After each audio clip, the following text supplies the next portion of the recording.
What's up, everybody? Welcome back to IGN Live at Comic-Con. It's me, Greg. This is Scott. Hey, you're making your debut up here with me. We got no Damon to hold us back. And boy, howdy, do we have a good panel here. Yeah. Ladies and gentlemen, I Frankenstein right here. We got Aaron, Yvonne, and the one and only Stuart. Come on, guys. Round of applause. Thank you so much for coming, huh? Thanks for having us. So this I Frankenstein movie is going to be pretty big, I think. Yeah, hopefully. Yeah. All right, good talk. Yeah. We'll talk now. Now, I'm a huge Frankenstein fan, and there have been so many Frankenstein movies. How is this Frankenstein going to be different? How are you going to bring something new to Frankenstein? It's all completely new. I felt that the Frankenstein story had been told so many times so well by so many people that had been done. So I really looked at this as kind of the next chapter of Mary Shelley's story. You know, our film begins where Mary Shelley's story ends.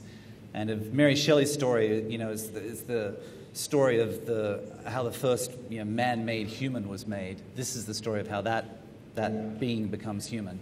Okay. So you, I understand, have some kick-ass fight skills as Frankenstein? Yeah, this film takes place in the modern age, and because the monster Frankenstein is cursed with, the curse of never dying. He's sort of an eternal being. He has to pick up a technique of fighting, and so he's picked up Cali stick fighting, the Filipino art of using 2.5-foot rattan sticks. Two of them, one in each hand, and disposing of his evil pursuers that way. As you do. Yeah, best Frankenstein monster ever. Yeah. No, I read the script. I said, what is this? And Stuart said that he'd always loved Cali stick fighting, so we wanted to put it in a movie. Yeah, well, what a better one, then? Yeah, it's a great martial art, and it's so visual and cinematic, and I'd never really seen it done before. But, to make it work, you really need someone to work their ass off at it, because it's dual wielding, and the coordination of that is just so hard to get down. And I worked Aaron out for 6 months. I think I did it for 6 months. 6 months, and all the fighting in the film is all him as a result of that. Awesome. It's fantastic. So, Yvonne, can you tell us, who are you playing? You're not the bride of Frankenstein. We know that. So. No, I play Terra. She's a scientist. She's an electrophysiologist, actually. She's one of only, I think, 2 humans in the movie, because we set up this world where in the present day we have humans, obviously, and then we have these gargoyles and demons who are fighting for the creature's immortality, or the secret to his immortality, really. So, I get to be one of the few. Yeah, Terra's the modern day version of Frankenstein. She's the one out there at the forefront of the technology, right, trying to figure out how to bring a corpse back to life, basically. Okay. And you're the key to that, I guess, right? I'm a monster who's in search of his soul. Was born without a soul. Who was cast out of his home by his father, and is in search of love and sort of the human story. Stuart wrote a beautiful script about a man searching for his purpose in life. Frankenstein, the Frankenstein monster, he's always tragic, more or less. Like you say, he's always looking for something. Yeah. So do we get that tragedy here? Well, we see his journey, and there is the tragedy, but also there's the beauty of life and love. He finds a purpose. People help him find that purpose.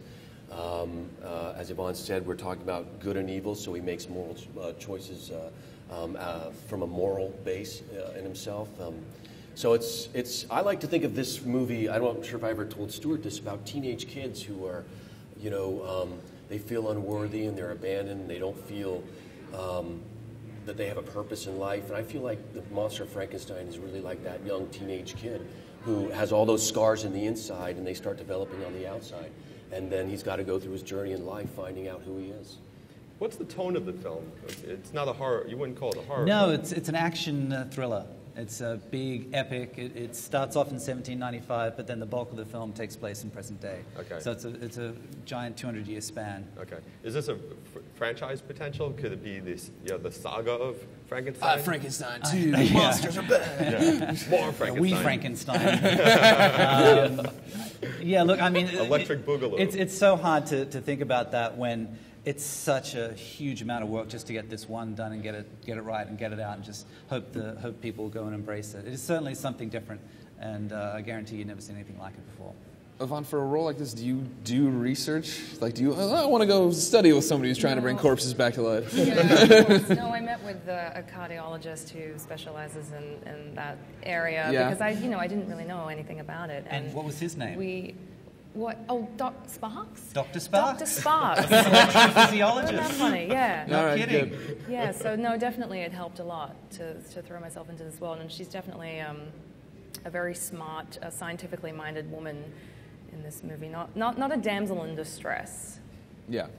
Yeah, we don't need those anymore. No, but she becomes key for the monster to start figuring out who he is, what he is, and the thing he wants most, which is a companion. Yeah. Now, is he obviously talks, right? Yeah. So this is closer to the Mary Shelley version, right? Who was a real eloquent character. Very eloquent, right? Yeah. Yeah, he's got all his faculties. I mean, we see him. The great thing about this movie is we see him go from old times to modern times. So in old times, he's a little less eloquent, and then in modern times, he's got all of his faculties, and he's had centuries to learn the language, to learn how society works, and how he fits into it. Okay. Now, Aaron, of course, you're one of the most beautiful men in the world.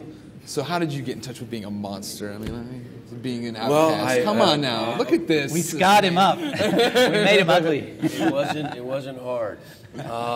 I think everybody feels like a monster, as I said, and I think that's the story of life. And no matter how beautiful or how much money we have, or what sort of outer success we possess, we always feel inadequate inside. And I think that's what the story is about, and that's why I love this film. And this monster of Frankenstein does something about it. He goes out and he tries to make things better for himself. So. And that's what I'm doing as a person. I'm trying to evolve all the time, and, all that sort of stuff, and, apologize for my wrongs and all that. So, it's a continual learning process. Was there any intimidation factor on this? I mean, Frankenstein, right? There's going to be. As people get more and more familiar with this film, there's going to be the questions of the Mary Shelley, how authentic is it? The Cali stick fighting, I think, was it was insane. If you don't get that down, you look really silly. Yeah. It was hard, but it was great because everybody else did it. We've shot this entire movie in Australia. I think I was the only American in the movie. Oh, and Kevin Grievous, who played Descartes. Yeah, and Kevin. And then Bill Nye, who was Englishman. But everyone else was Australian. Yvonne's Australian, I'm Australian.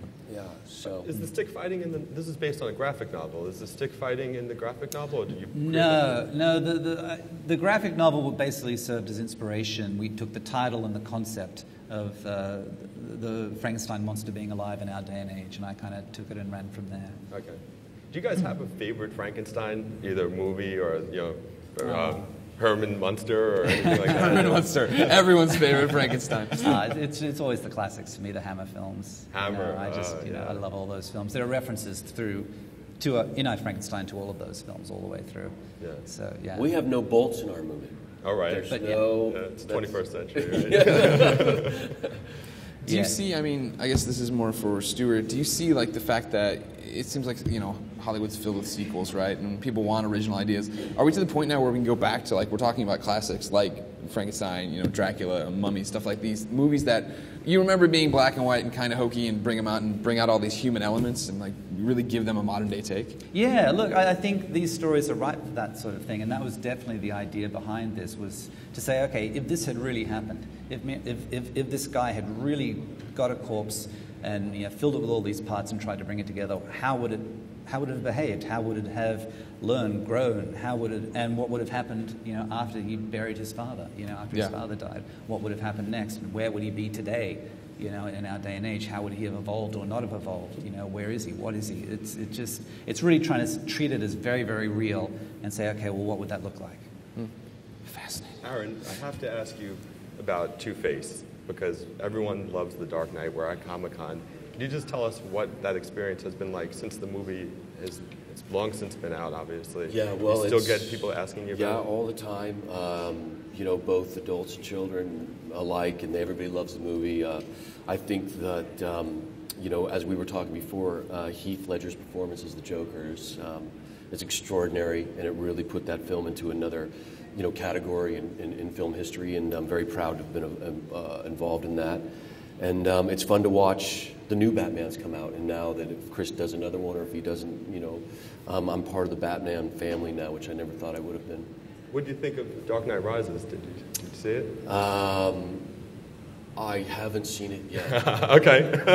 I'm gonna see it. When Harvey's story ended, so did that was it for you. You were so attached to that character. I look forward to it. Okay. Lady, gentlemen, thank you so much for coming by. When is I Frankenstein out, Stuart? January 24th. January 24th. Have fun at Comic-Con. Thank Looking you. forward to seeing the movie. Scott, Thank you, up sir. job out there. I tell you what, ladies and gentlemen, this is I Frankenstein. I can't wait. If you like video games, comic books, other nerdy stuff, you should be on IGN every day. But don't go anywhere right now. The live stream is continuing after these short messages.